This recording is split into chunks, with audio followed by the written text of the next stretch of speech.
No sé cuándo vendrá, vendrá para el cumpleaños de nuestra soledad.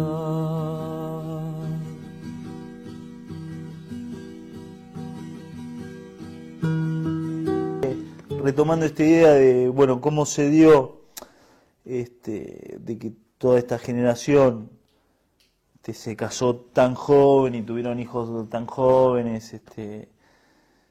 Mi viejo desapareció a los 22. Yo en ese momento, cuando tenía esa edad, me agarró una crisis, porque siempre de chico lo vi como alguien grande y que los 22 era... O sea, yo de chico voy a decir, bueno, tener 22 es el momento de la madurez total, es alguien que se casó, que tuvo un hijo y que tuvo un compromiso político total al punto tal de dejar su vida. Y eso también lo relacionamos con cierta claridad y madurez de pensamiento. Y después lo que hizo uno a esa edad, bueno, igual uno hacía lo que se podía hacer en ese momento, pero también hoy que tengo 33 y veo a los pibes de 20 años y los veo como nenes, digo que qué loco, ¿no? Como cada época histórica va condicionando las cosas que se hacen. Y esto que decía de que me pareció premonitorio de ellos, bueno, además de que se enamoraban y se casaban, pero de enamorarse, casarse y tener hijos a esa edad, y premonitorio porque, bueno, después muchos no, si no lo hubiesen hecho, no hubiesen tenido hijos, o sea, por no haberlo tenido y dejar algo, ¿no? Y eso que dejaron fuimos nosotros y que por el otro lado, poniéndonos del lado de la represión, justamente eso era lo que querían evitar. Querían acabar con toda esa generación, con todo ese pensamiento emancipatorio y que no quede nada, que no quede ni hijos, ni nada, ni ningún rastro de ese pensamiento revolucionario. Y entonces que hayamos quedado nosotros, siento que también es como un dedo en el culo para ellos. Y esta otra situación que ahora relaciono de los hijos apropiados, ¿no? Ellos se quedaron con nuestros hermanos, creo que por un lado por una cuestión política y después por una cuestión de nada, que querían adoptar hijos y estos por ahí eran más blanquitos que otros, ¿no? Por una cuestión así medio racista. Pero, y bueno, por la cuestión ideológica de quedarse con el hijo del enemigo y adoctrinarlo. Entonces esto que pasa ahora también que viene pasando hace un montón de años, de recuperar a los nietos, a los hijos, es algo increíble, ¿no? Para nosotros y muy muy muy satisfactorio, muy lindo. Y cuando escuchas además a los chicos, como yo no me acuerdo el nombre, ¿no? Pero el otro día el que que habló ahí en la tele, que estuvo en 678, que contó cómo él mismo fue partícipe de fraguar las pruebas para que no saliera el test porque estaba totalmente adoctrinado por sus padres adoptivos, por los represores, pero como cuando él supo la verdad, le cambió toda la manera de pensar, ¿no? Y eso es increíble, cómo podemos llegar a la verdad a pesar de todo. Y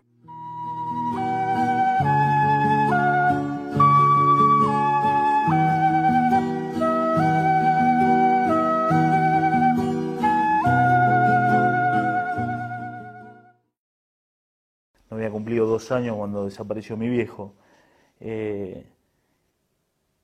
Y sobre todo lo que yo pude saber de mi viejo fue una reconstrucción que hice yo, primero a partir de mi familia, que bueno, eso también es algo que después, mucho tiempo después, en el 95, cuando se armó Hijos y uno empieza a comparar historias, yo igual al tener primos con también padre o madre desaparecida, en el caso de mis primos y primas, estuve en contacto desde chico con familiares de desaparecidos, con hijos de desaparecidos, mis primos y gente amiga también, o hijos de compañeros de mis viejos. Pero conocí esas historias. Después cuando entré a hijos vi que había chicos que habían sido criados por los tíos, por los abuelos, por un montón de diversidad de situaciones y hubo muchos casos donde, bueno, chicos que por ahí los criaron los tíos pero no le contaron nada de la historia de los padres y no sabían qué contarles, que no, o lo mismo abuelos. Y ahí, bueno, hay una diferencia que, bueno, a mí me crió mi vieja, que también militaba y que siempre me dijeron la verdad. Y mis abuelos también siempre me dijeron la verdad. Entonces ya por el lado familiar pude hacer una reconstrucción más directa de mi viejo, por lo que después vi de otros compañeros. Entonces eso fue también lo que empecé diciendo en el juicio, que yo iba a hablar desde una reconstrucción, y lo que nos decía el fiscal cuando yo le pregunté eso fue que él lo que quería era que nosotros contemos qué pasó después con nosotros, cuál fue la consecuencia de la dictadura para nosotros en nuestra propia vida.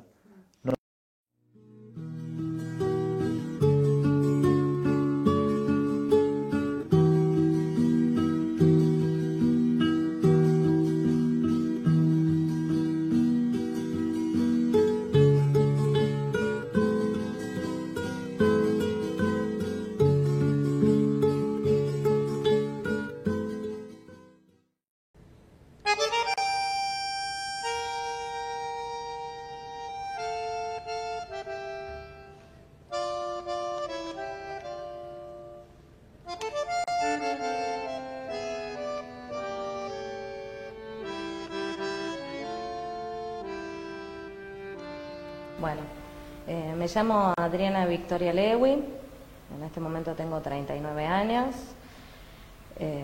soy músico, mamá de 2 chicos, y bueno, estoy acá porque mi historia desde el vientre me trajo hasta este lugar. Mi mamá se llamaba Ana María Sonder y mi papá Jorge Claudio Lewy, y los 3 fuimos secuestrados y traídos al centro clandestino Olimpo, que es acá donde estamos. Y bueno, esa historia me signó mi unión a este espacio de esta manera tan particular. Yo tenía un año y medio, cosa que uno, viste, pierde mientras fui creciendo me fui dando cuenta la conciencia que uno tiene, ¿no? Porque yo primero me consideraba como un bebé, y cuando tuve un hijo de un año y medio me di cuenta cuánto un niño de un año y medio tiene conciencia de su entorno, y ahí entendí cuánto yo había absorbido de lo que había vivido, ¿no? Porque como uno es muy chico, lo tiene en una parte del inconsciente que no, o por lo menos lo tengo en el inconsciente ahora. Porque según parece, cuando yo era muy chiquita hablaba mucho de lo que había vivido acá adentro. Y por eso me llevaron a terapia esencialmente, porque hablaba mucho de lo que había experimentado y necesitaban que no hablara.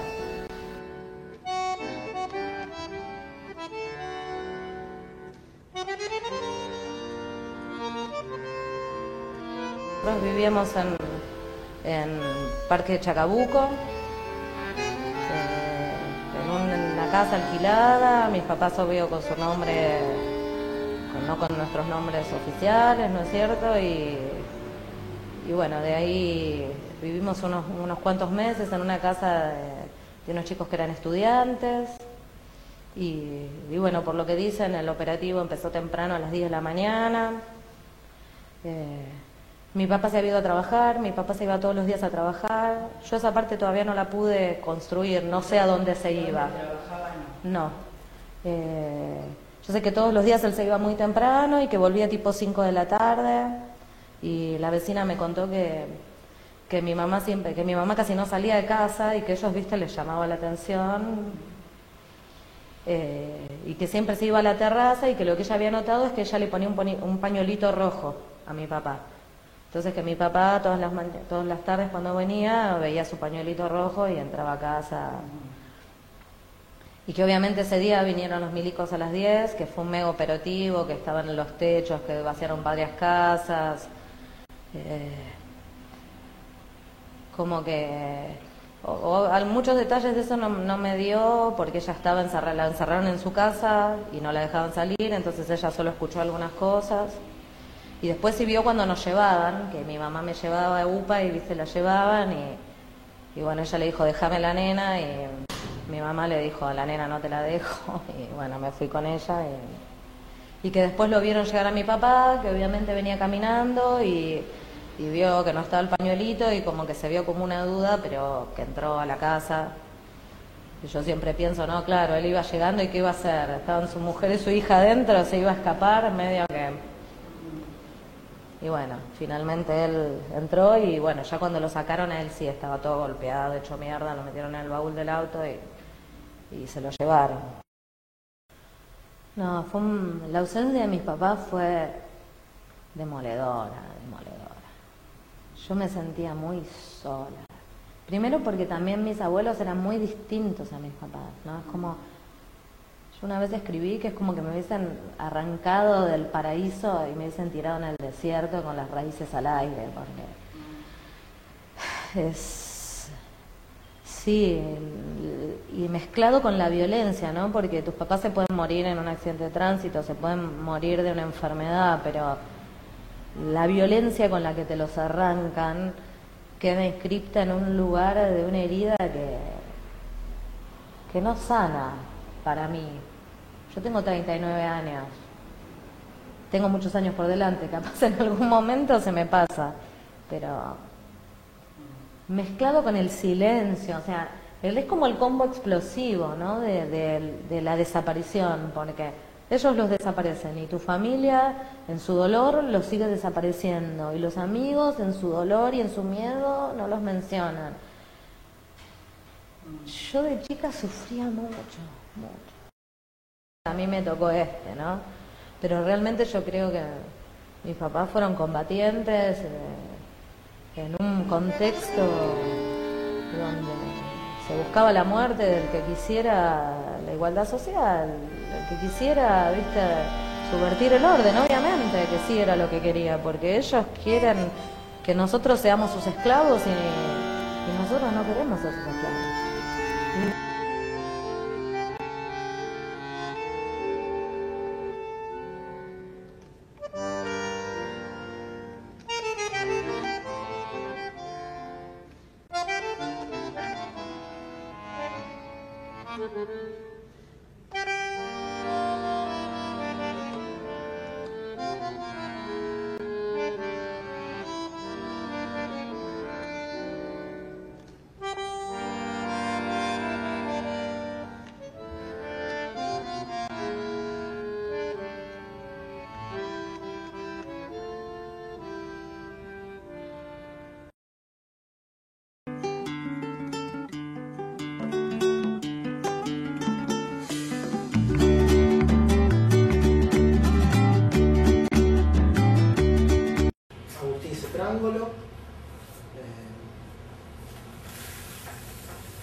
Hijo de Sergio Cetrángolo y Alicia Pez. Sergio Cetrángolo desaparecido de la última dictadura militar desde el 2 de octubre hasta enero del 79, estuvo en el Olimpo, tuvo un traslado a la ESMA, después volvió al Olimpo y en uno de los últimos traslados, donde se está por vaciar el predio, se le hace el traslado final que creemos al mar, ¿no? Era la metodología que utilizaba por lo menos el ejército en este centro clandestino. Mi mamá es sobreviviente de la ESMA, tuvo unos 15 días, Alicia. Niño, mi niño, vendrás en primavera, te traeré. Gurisito mío, lugar de madre selvas te daré. Y aunque nazcas pobre, te traigo también. Se precisan niños para amanecer, se precisan niños para amanecer. Mi vieja cuenta que cuando desaparece mi papá, mi abuela primero le dice que no le hable del padre, a mí y a mi hermana, que si no le hablaba no íbamos a sufrir, como que los chicos se olvidan. Y como que mi vieja le hizo caso un tiempito, ¿no? Y después dijo, ¿qué estoy haciendo? Mi hermana le preguntaba dónde está mi papá. En un auto, yendo, una bolita que tenía mi vieja, yendo no sé a dónde, le explica a mi hermana ya tendría 4 años y yo cerca de 2, 5 años y cerca de 2, y dice que yo desde atrás abría los ojos así como huevo y que entendí todo, según ella. Pero digo, los primeros años de la democracia fue un poco así, nos habían transmitido de que no digamos nada, que si alguien me preguntaba que mi papá se había ido por la autopista, no digamos que estaba muerta ni nada. Me parece que son más que nada en el jardín antes que llegue la democracia. Yo nazco en mayo, el 11 de mayo del 78, y mi viejo desaparece el 2 de octubre. Así que tenía 5 meses. Mi viejo, estando en el Olimpo, cumple 27 años. ¿Sí? Lo secuestran. Y mientras él crezca, crecerá también. El lugar de todos será para bien. El lugar de todos será para bien. Me pasó en ver en las cartas de él, cuando pasaron cosas muy flashantes, como verme escrito, ¿no? Nació Agustín Federico, pesó tanto. Me parece que es en esa carta que él empieza a reflexionar sobre los hijos, ¿no? Sobre lo que implica tener hijos.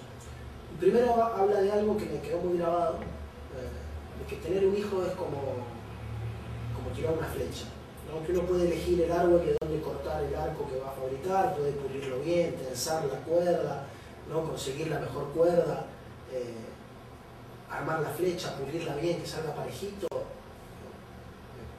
ver el blanco, apuntar, tensar lo más que se pueda, pero que una vez que uno lo soltó ya está, después va solo. Entonces por un lado eso, ¿no? Ese pensamiento como padre hacia los hijos, de cómo los hijos tienen que hacer su propio camino y que es poco lo que se puede influir en eso, ¿no? Más que apuntar bien. Pero lo que más me impacta, que creo que me resuelve un poco la contradicción, es cuando él relata de por qué lucha, y que él lucha por sus hijos y por los hijos de sus compañeros, que son sus hijos a la vez. Entonces, pone toda su militancia y toda su lucha y toda su vida por el futuro mío, y por el futuro de mi generación. Niño, mi niño, tu niño y aquel niño, todos van. Rueda que te rueda, hacia la vida nueva llegarán. Cada niño un poco, todos tomarán de la misma leche y del mismo pan, de la misma leche y del mismo pan.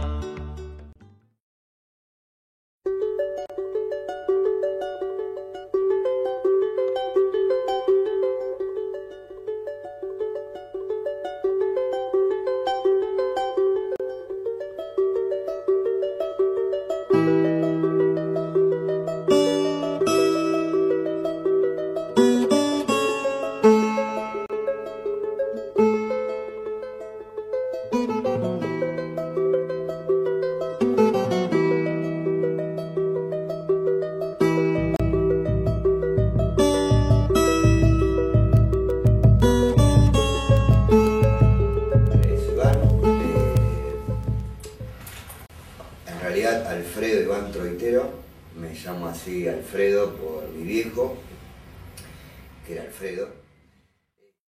Mis padres pasaron por este lugar secuestrados desde mi domicilio el 12 de octubre, en la madrugada del 78, fueron traídos hasta acá, hasta el ex centro clandestino Olimpo, y sé que estuvieron hasta el 24 de la madrugada, o sea, el 25 de la madrugada, y con un grupo de compañeros fueron llevados para la ESMA.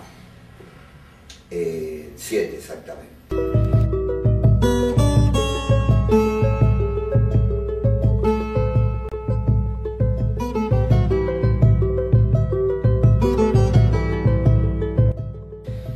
Eso es lo que supe de ellos, sus últimos pasos por la vida, digamos.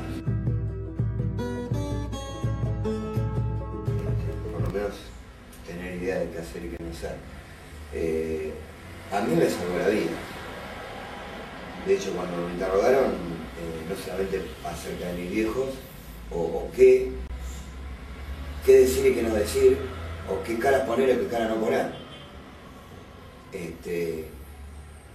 Porque de hecho los tipos fue muy violento, trajeron mucha violencia, le encerraron al perro con mi hermano en el baño, y mi hermano se tiró arriba del perro para que no lo maten. Mis viejos no estaban, entonces la situación fue incómoda. Me encerraron en la pieza, y en el momento del interrogatorio, digamos, el saber qué hacer y no asustarme, y medir hasta los posibles golpes o determinados apretes, me sirvió para todo, porque los tipos querían saber dónde estaban mis viejos y al mismo tiempo me tiraban un listado de 9 compañeros, que yo no conocía, de no conocer a ninguno, y que sistemáticamente me apretaran para eso y que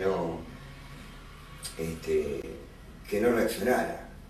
O sea, una de las cosas por ahí que me demolió fue cuando mi hermano se escapa del baño, sale corriendo y los tipos salen tirando. Yo escucho que salen tirando.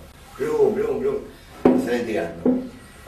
Los tipos en columna, no se movieron. 3 tipos ahí, viene uno, abre la puerta y dice, che, el pendejo se escapó. Viene otro, sí, pero lo reventamos.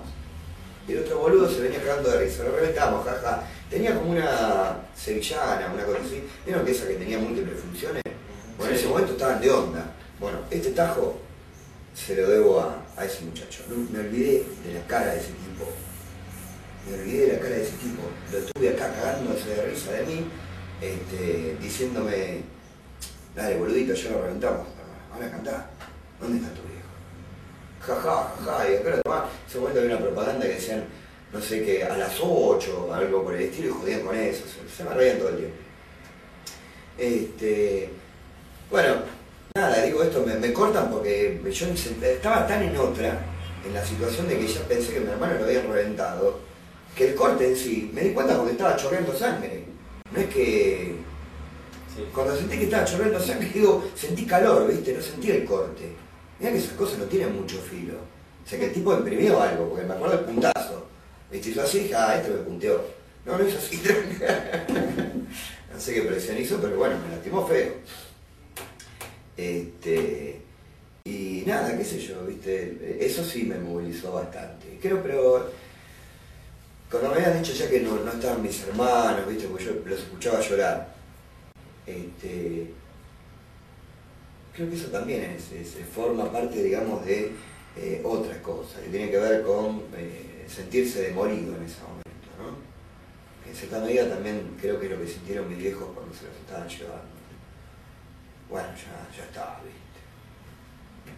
¿viste? Pero el proceso anterior, digamos, a esa situación donde me dicen que mi hermano lo habían reventado, yo era plenamente consciente de qué cosas me traían fotos. ¿Quién es tu viejo? ¿Este? Ah, sí, es este. La otra. Entonces, claro, yo me hacía pegar como un pelotudo, pero se suponía que tenía que estar jugando con esto del miedo.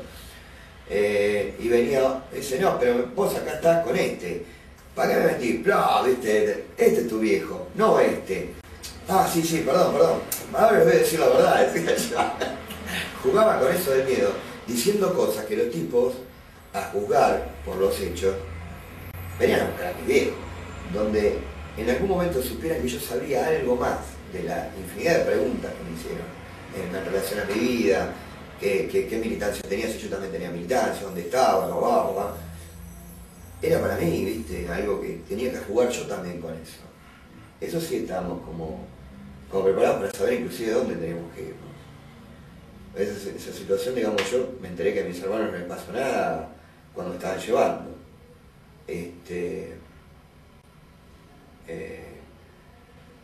Nada, me estaban arrastrando y yo miro así y veo a mis hermanos en el comedor que estaban atados, pobres, con sábanas, para que no lloraran más, habían atado de los pies así, de las manos, que eran rotos sábanas, y habían puesto sábanas hacia alrededor. Entonces estaban uno contra otro, todos rojos llorando, y un chabón que se los estaba apuntando, que eso se acuerdan los chicos.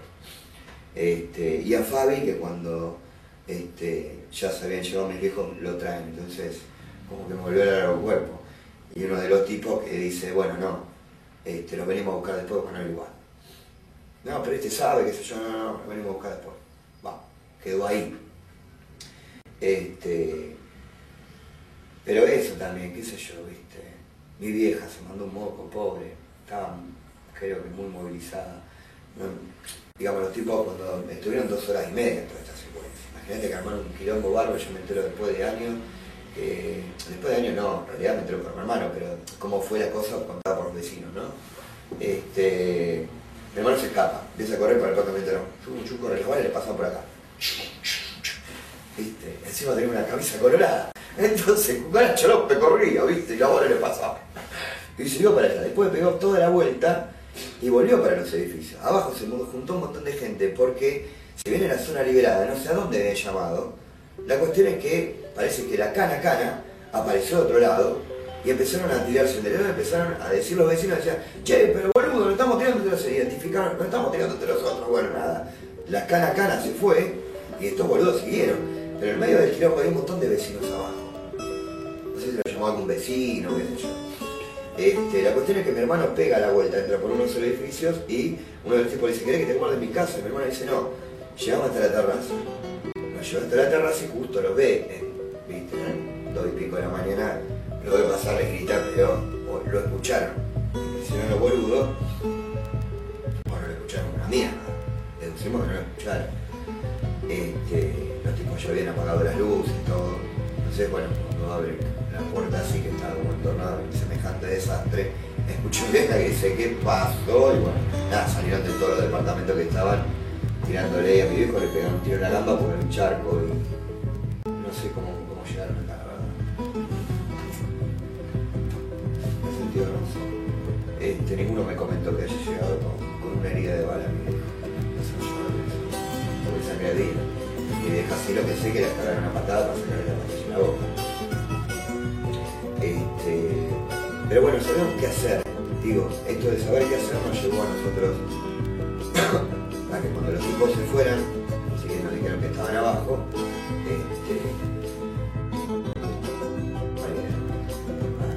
abajo y le decían, Fabi, pásame a uno de los chicos porque se me acabó. Damos el 5% del departamento de Bravo, llegamos hasta General Paz, llegamos al lugar. El lugar yo sabía que teníamos que enganchar el 127, así que ya todo esto era como las 4 de la mañana, yo estaba todo ensangrentado, la venda nomás, todo roto, y los chicos con 3 pibes, éramos 4 en total, el chabón del 127, yo digo, mira, no tengo mando, tengo que ir hasta San Martín y General Paz. Y yo así,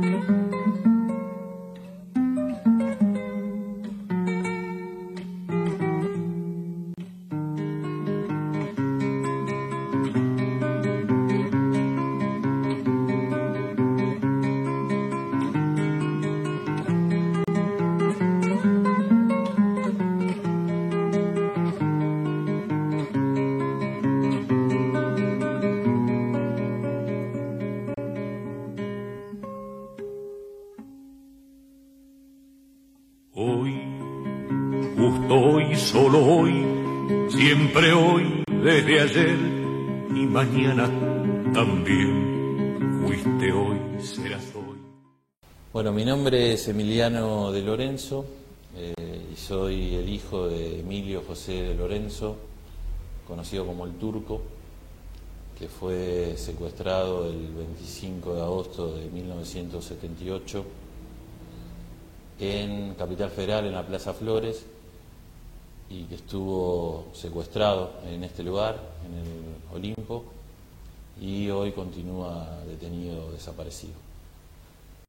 Cuando se produce el secuestro de mi viejo, también la secuestran a mi vieja, que estaba embarazada de mi hermano, y si bien a ella la liberan 8 días después, mi hermano nunca pudo conocer a mi viejo. Para mí, de chico, mi viejo siempre fue una gran ausencia, ¿no? Porque si bien me informaron cuando era niño, tengo el recuerdo de recibir información por retazos, de manera fragmentaria, siempre alrededor de la ausencia, ¿no? Pero siempre también asumiéndolo, justamente por esa ausencia, como si mi vieja nos hubiera criado sola, ¿no? sin un padre. Pero al mismo tiempo se hacía evidente por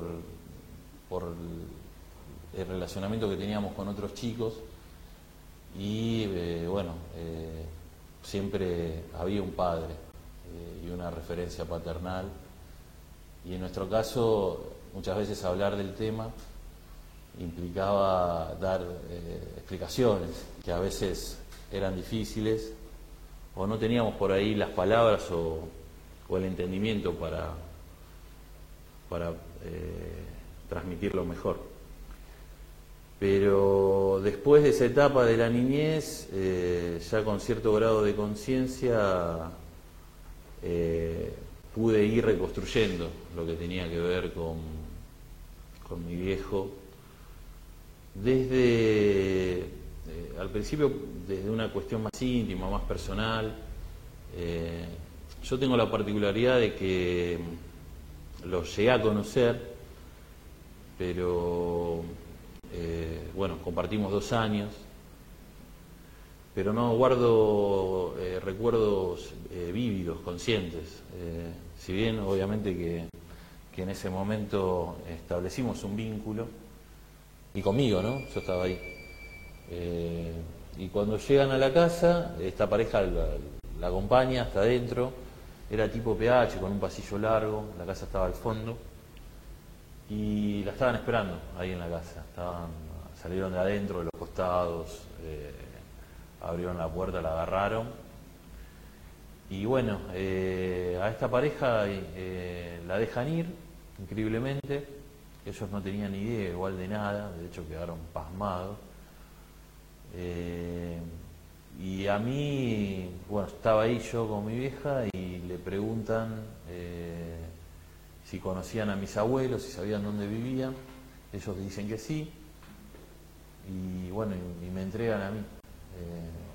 Me arrancan de los brazos de mi vieja en Ciudad de Vita. Me arrancan de los brazos de mi vieja, yo lloraba, dice ella. Y me entregan a esta pareja, que luego me lleva a la casa de mi abuela en Ciudad de Vita, al barrio donde después me crié. A mí me pasó eso, creo, durante la niñez. Después ya en la adolescencia hubo una conciencia política que en mi caso en particular me llevó a... Se ve que, no sé, fue mi forma de asumirlo, también eran momentos complicados, estamos hablando de los 90, y no había como un interés en participar, pero no había un espacio que nos convocara, a mí, a muchos compañeros. Y yo siempre lo signifiqué o lo resignifiqué desde lo colectivo, el tema de la militancia de mi viejo, como parte de un colectivo que luchó, que dio su vida por un ideal, y como parte de un grupo que incluía a muchos otros compañeros. Yo era hijo por ahí de una generación más que de mi viejo.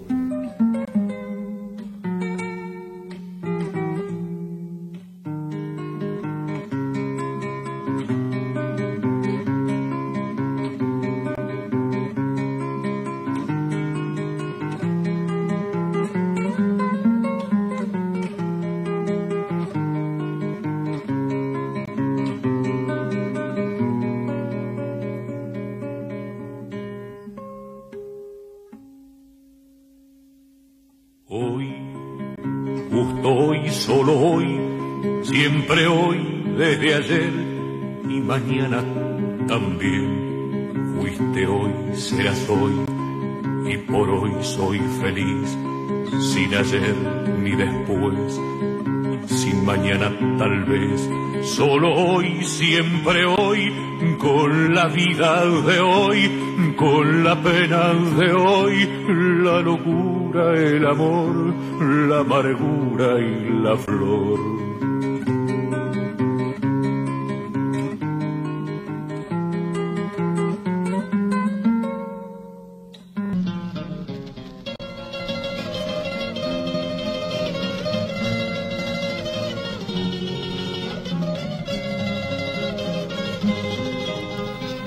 En esa casa donde secuestran a mi vieja y a mi hermano y a mí el 1 de diciembre del 78. Y de esa, tanto mi viejo como mi vieja está como, digamos, demostrado que han estado en este centro clandestino en el Olimpo y que nosotros tuvimos con mi hermano un breve paso por acá. A nosotros nos devuelven a la casa de mi familia materna, o sea, en Ciudad Evita, ¿ah? Mi familia materna.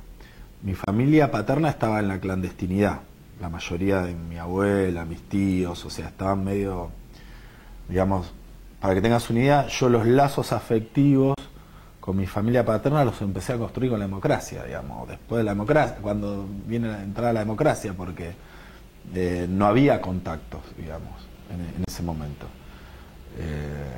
Y nos dejan una noche, nos dejan ahí.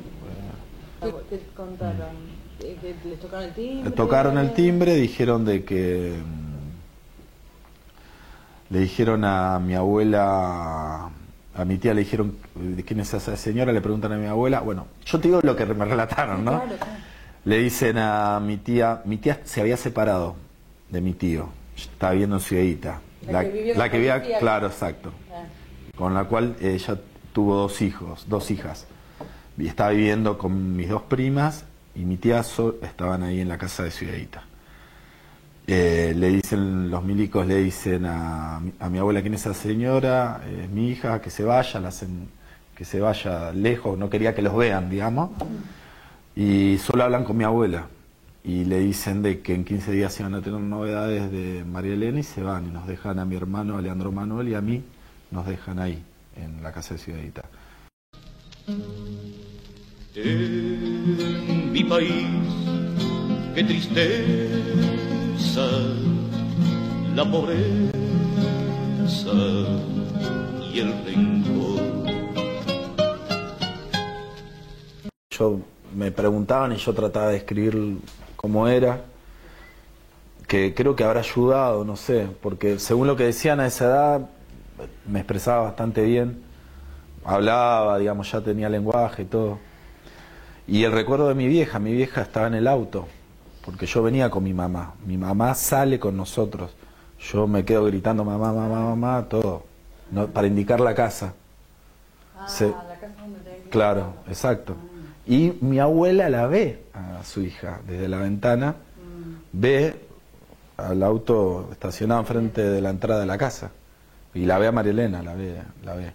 Eso, yo digo que ese momento en mi vida fueron radiografías, diapositivas, perdón, que quedaron. Son imágenes así, de ese día. No tengo otro recuerdo de esa edad, no tengo. Recién tengo vagos recuerdos de la escuela primaria, que uno empieza a tener los 6, 7 años, no sé. No, pero de esa edad, esos recuerdos están fijados en mí, ese día particularmente.